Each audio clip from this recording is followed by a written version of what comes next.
Kembali kita bersyukur kepada Allah Subhanahu wa taala.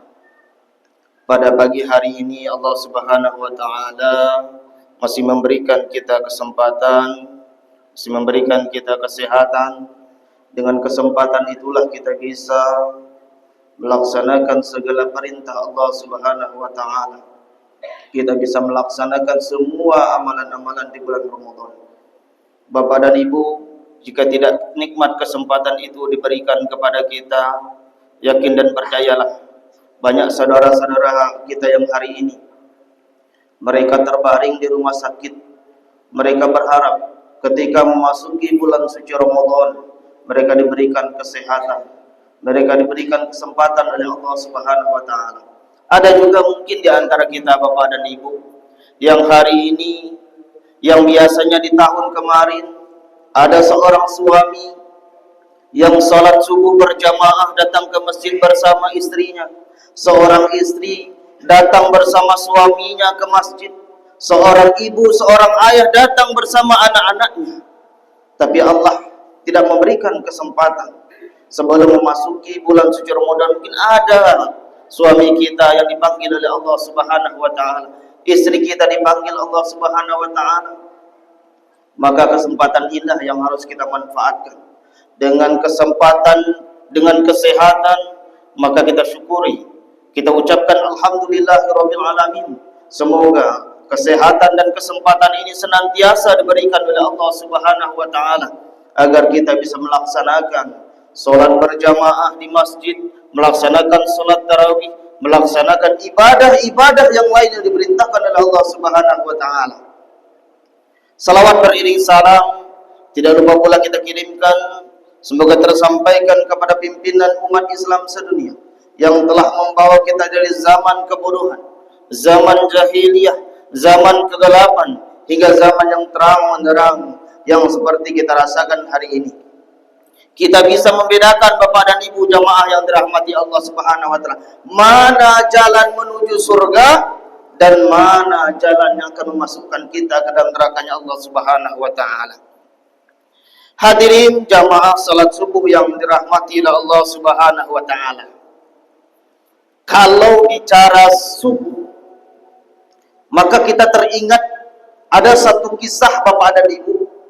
Satu kisah ini Rasulullah sallallahu alaihi wasallam suatu ketika suatu salat subuh, ingin melaksanakan salat subuh, Rasulullah menunda sejenak untuk melaksanakan salat subuh. Mengapa Rasulullah sallallahu alaihi wasallam menunda sejenak untuk melaksanakan salat subuh berjamaah? Perhatikan Bapak dan Ibu, dalam kitab Kun Ibdatul Rahman dikatakan bahwa mengapa Rasulullah sallallahu alaihi wasallam ketika dia mengimami salat subuh lalu dia menunda sejenak. Ternyata Bapak dan Ibu, dalam kisah ini, dalam yang diceritakan ini Bapak dan Ibu, jelas bahwa manusia diciptakan Allah, wa ma khalaqtul jinna wal insa illa liya'budun. Allah diciptakan oleh Allah Subhanahu wa taala untuk beribadah kepada Allah Subhanahu wa taala. Salah satu ibadah yang kita kerjakan adalah melaksanakan salat subuh berjamaah. Lalu dalam kisah ini Rasulullah menunda sejenak. Ternyata Bapak dan Ibu, ada salah satu sahabat Nabi sallallahu alaihi wasallam tidak hadir ketika melaksanakan salat subuh berjamaah, maka ditunda sejenak salat subuh ketika itu. Ditunggu oleh Rasulullah sallallahu alaihi wasallam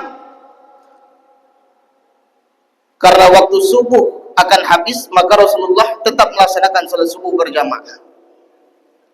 Lalu selesai salat subuh berjamaah Bapak dan Ibu, ditanya kepada para jamaah. Sahabat ini tidak terkenal seperti Abu Bakar As-Siddiq, Utsman bin Affan. Beliau tidak terkenal, tapi beliau dijamin masuk surga oleh Rasulullah sallallahu alaihi wasallam. Beliau tidak melaksanakan salat subuh ketika itu.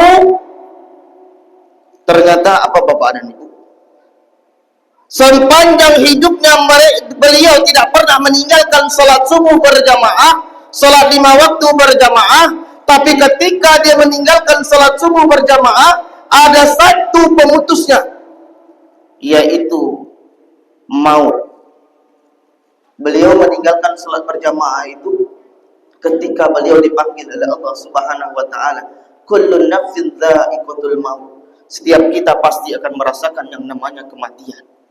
Maka pemutus kenikmatan, pemutus kita tidak berjamaah di masjid adalah ketika bukan hanya sekadar kita sakit, ternyata mautlah satu-satunya pemutus kita untuk tidak berjamaah di masjid. Begitulah dengan sahabat Nabi. Beliau salat berjamaahnya tidak pernah tinggal sepanjang hidupnya. Yang membuat beliau meninggalkan salat berjamaah adalah ketika Allah Subhanahu wa taala mencabut ruh dalam jiwanya. Ditanya oleh Rasulullah sallallahu alaihi wasallam kepada para sahabatnya. Karena Rasulullah ini bapak dan ibu, ketika dia tidak melihat jamaahnya satu saja, maka ia bertanya kepada para jamaah dan sahabat-sahabatnya, "Wahai sahabat-sahabatku, apakah engkau tahu di mana sahabat kita yang biasanya beliau tidak pernah meninggalkan salat berjamaah? Kenapa subuh hari ini beliau tidak melaksanakan salat berjamaah kepada kita bersama kita?" Beliau itu bapak dan ibu, dalam kisahnya itu yang diceritakan itu, beliau itu kalau datang ke masjid, beliau itu sering duduk di pojok masjid. Beliau selesai sholat, beliau beriktikaf, berzikir kepada Allah Subhanahu wa taala. Lalu ditanya oleh para sahabat tahu di mana rumahnya? Bapak dan ibu, dalam kisah ini perjalanan rumahnya dari Masjid Nabawi ketika itu berjarak 3 jam perjalanan. Lalu timbul pertanyaan dalam diri kita, bapak dan ibu jamaah yang dirahmati oleh Allah Subhanahu wa taala. Hari ini mohon maaf saudara-saudara kita yang rumahnya di samping masjid, yang ia mendengarkan suara azan, ia mendengarkan imam sedang membacakan ayat-ayat Allah, lalu tak tersentuh dalam hatinya untuk melaksanakan salat berjamaah ke masjid. Dia mendengarkan suara azan, dia mendengarkan perintah Allah, aqimus shalah, kerjakan salat.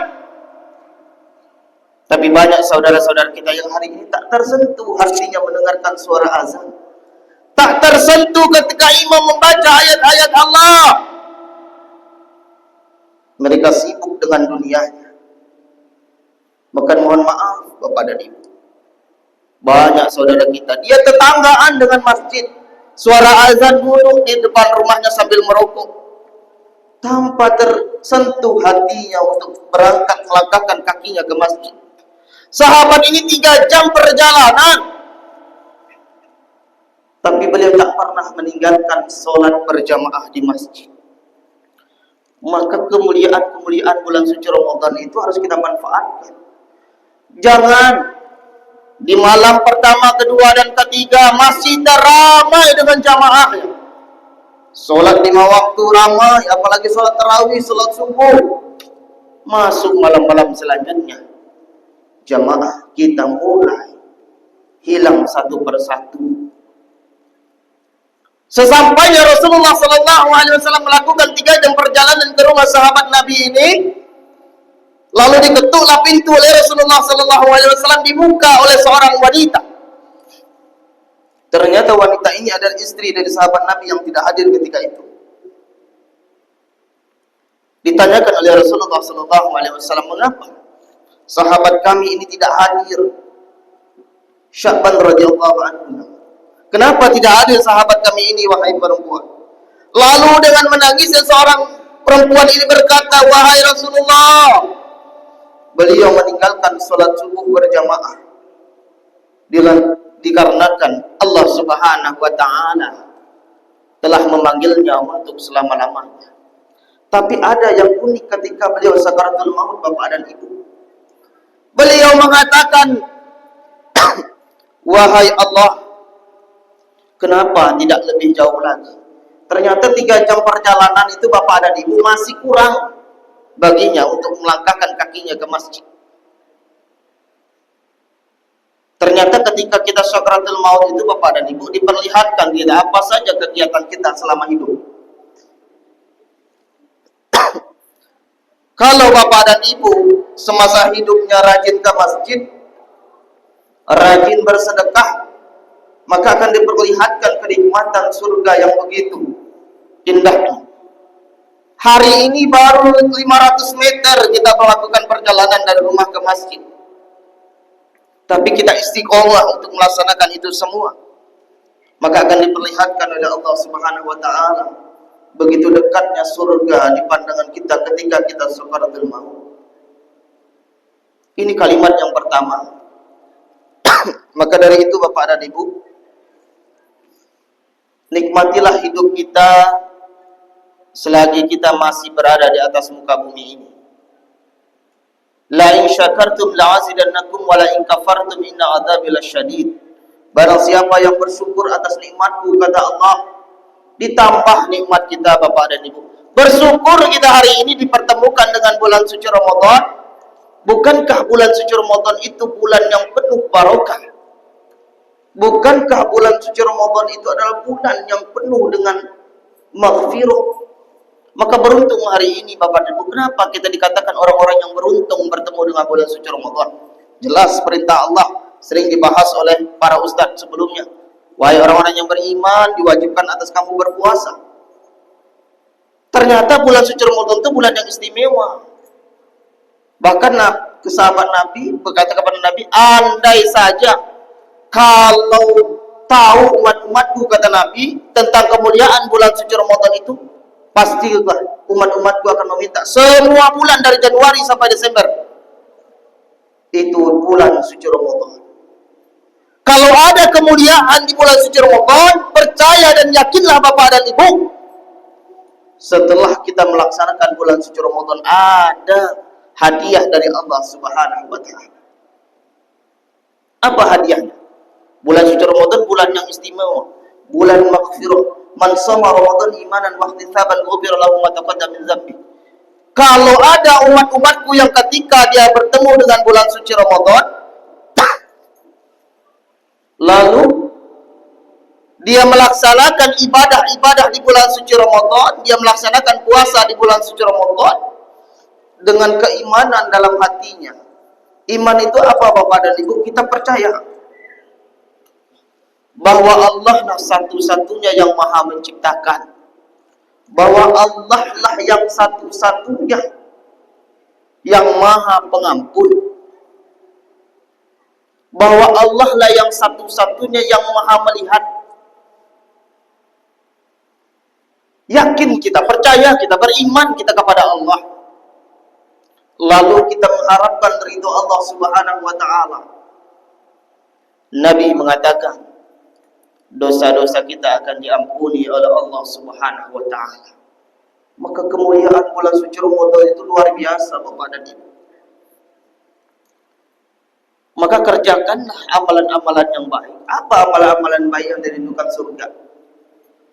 Dalam satu hadis Abu Daud dan Tirmidzi dikatakan bahwa kalau kita ingin dirindukan surga, yang pertama ta'dil Quran. Baca Al-Quran Bapak dan Ibu. Selesai sholat baca minimal 2-1 ayat.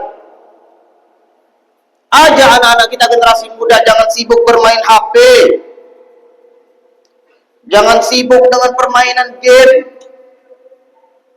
Tapi ajak anak-anak kita untuk membaca Al-Quran. Khairukum man ta'allama Al-Quran wa 'allamahu. Sebaik-baiknya di antara umatku adalah yang belajar Al-Quran. Lalu setelah dia belajar, dia pahami, lalu diajarkan. Maka peran orang tua itu luar biasa Bapak dan Ibu. Bapak kepala rumah tangga mudiru, ibu madrasatul ula. Ibu itu madrasah pertama bagi anak-anaknya. Maka tanamkan kepada diri seorang ibu. Mungkin ibu-ibu di belakang punya anak yang anaknya sudah menjadi seorang ibu, tanamkan kepada anak kita bahwa dia adalah madrasah pendidikan pertama seorang anak itu ada pada ibunya. Maka kita perhatikan hari ini banyak generasi-generasi muda, anak-anak kita yang hari ini dengan santainya saja meninggalkan sholat tanpa ada penyesalan dalam dirinya, meninggalkan amalan-amalan yang terbaik. Maka ajarkanlah anak kita untuk membaca Al-Quran. Begitu juga dengan kita. baca Al-Quran. Karena Al-Quran itu Bapak dan Ibu jamaah yang dirahmati oleh Allah Subhanahu wa taala. Ringan membaca Al-Quran itu, tapi pahalanya besar yang Allah berikan kepada kita. Yang kedua, yang harus penting kita lakukan kalau kita ingin dimuliakan di bulan suci Ramadan adalah wahafizil lisan, jaga lisan kita Bapak dan Ibu.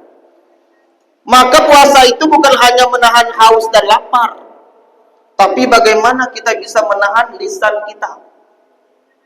Lidah ini tidak bertulang, tapi kalau salah mengucap Bapak dan Ibu, seorang ibu salah mengucap, maka akan menjadi dosa jariah apabila diikuti oleh anak-anaknya. Kata Nabi, "Man kana yu'minu billahi wal yawmil akhir falyakul aw liyasmut." Barang siapa yang beriman kepada Allah Subhanahu wa taala dan dia percaya kepada hari akhir, hendaklah ia berkata yang baik-baik, atau lebih baik dia diam daripada salah. Maka ini penting di bulan suci Ramadan Bapak dan Ibu, jaga lisan kita. Jangan sampai lisan kita ini menyakiti hati suami kita bagi ibu-ibu. Jangan sampai bapak-bapak dengan lisan bapak-bapak menyakiti hati istri kita, menyakiti hati anak kita. Dengan lisan kita ini bisa meruntuhkan keluarga orang lain. Dengan lisan kita ini bisa menghancurkan cita-cita orang lain. Maka penting dalam diri itu tanamkan rasa sayang, rasa cinta, rasa peduli sesama kita. Kata Nabi dalam hadis Arba'in, la yu'minu ahadukum hatta yuhibba li akhihi ma yuhibbu li nafsi. Tak beriman, tak kuanggap umat-umatku, kata Nabi, apabila dia tidak bisa mencintai, dia menyayangi, dia peduli terhadap saudaranya. Peduli itu bukan hanya kita memberikan sedekah, tapi peduli itu dengan menjaga lisan kita. Menyayangi itu bukan hanya sekedar kita ketika dia sakit kita jenguk, itu kewajiban kita sebagai saudara. Tapi bagaimana juga kita memberikan rasa sayang, rasa nyaman kepada tetangga kita, kepada saudara kita. Tak kuanggap engkau sebagai umatku, kata Nabi, apabila engkau tidak bisa menyayangi dan mencintai saudaramu seperti engkau mencintai dirimu sendiri. Bagaimana kita mencintai diri kita? Kalau sakit kita berikan obat, kalau lapar kita makan. Begitu juga kita peduli terhadap saudara-saudara kita yang hari ini. Mungkin ada tetangga kita yang hari ini kelaparan. Mungkin ada hari ini tetangga kita yang anaknya tak mampu sekolah. Maka kalau kita punya harta yang berlebih, berikan harta itu sedikit untuk saudara-saudara kita. Dengan harta kita, tetangga kita yang anak yatim, anak piatu tak punya seorang ayah lagi, yang berhenti sekolah, kita sekolahkan. Kita berikan makan. Maka yakin dan percayalah Bapak dan Ibu, insya Allah apapun amalan-amalan yang kita berikan kepada saudara kita dan kita kerjakan atas itu Allah Subhanahu wa taala, dibalas oleh Allah Subhanahu wa taala dengan sebaik-baiknya kebaikan. Maka penting bagi kita, terakhir yang ingin kami sampaikan, penting bagi kita Bapak dan Ibu, setiap hari kita harus mengevaluasi diri kita, merenungkan diri kita, tanyakan kepada diri kita, sudahkah hari ini, kemarin kita berpuasa, sudahkah kita mengerjakan amalan-amalan yang dirindukan Allah? Maka kata Allah, la ya ayyuhalladzina amanu taqullaha wal tanzur nafsum ma qaddamat lighad wattaqullaha innallaha khabirum bima ta'malun. Wahai orang-orang yang beriman, dengan lembut Allah sampaikan, wahai hamba-hambaku yang beriman, hendaklah di antara kalian mengevaluasi diri, muhasabah diri, merenungkan diri. Sudahkah kita mempersiapkan hari esok, di mana di hari itu kita akan dibalas oleh Allah Subhanahu wa taala tentang amalan-amalan yang akan kita kerjakan, sudah kita kerjakan, tentang dosa-dosa kita yang selama ini kita kerjakan di atas dunia ini. Maka penting bagi kita untuk mengevaluasi diri, merenungkan diri, agar puasa kita di tahun ini menjadi puasa yang penuh ampunan. Jangan sampai Bapak dan Ibu suatu ketika Rasulullah SAW menaiki mimbar, lalu dia mendengarkan malaikat Jibril berdoa. Kalau sudah malaikat Jibril berdoa dan diaminkan oleh Rasulullah SAW, apa kata malaikat Jibril? Celakalah umatmu wahai Muhammad. Apabila dia bertemu dengan bulan suci Ramadan, dia diberikan kesempatan untuk berpuasa di bulan suci Ramadan, dia diberikan kesempatan untuk beribadah kepada Allah Subhanahu wa taala, tapi dia sia-siakan kesempatan itu. Celakalah, dosa-dosa dari umatmu hendak diampuni oleh Allah Subhanahu wa taala. Maka Bapak dan Ibu, kita berdoa kepada Allah Subhanahu wa taala, apapun amalan-amalan yang kita kerjakan di bulan suci Ramadan ini, Allah Subhanahu wa taala lipat gandakan pahalanya, sehingga kelak ketika kita berjumpa dengan Allah, ketika roh kita dicabut dari jasad kita, kita digolongkan sebagai orang-orang yang meninggal dalam keadaan husnul khatimah, dan kita digolongkan sebagai orang-orang la'allakum tattaqun, orang yang bertakwa di hadapan Allah Subhanahu wa taala. Bapak dan Ibu jamaah yang dirahmati oleh Allah Subhanahu wa taala, mungkin itu saja yang dapat kami sampaikan di kajian subuh pada hari ini. Semoga bermanfaat, semoga bisa kita aplikasikan dalam kehidupan kita. Dan bagi yang menyampaikan, jika ada kesalahan atau menyinggung perasaan Bapak dan Ibu, mohon dimaafkan kepada Allah. Saya mohon ampun. Saya akhiri, ihdinas siratal mustaqim. Assalamualaikum warahmatullahi wabarakatuh.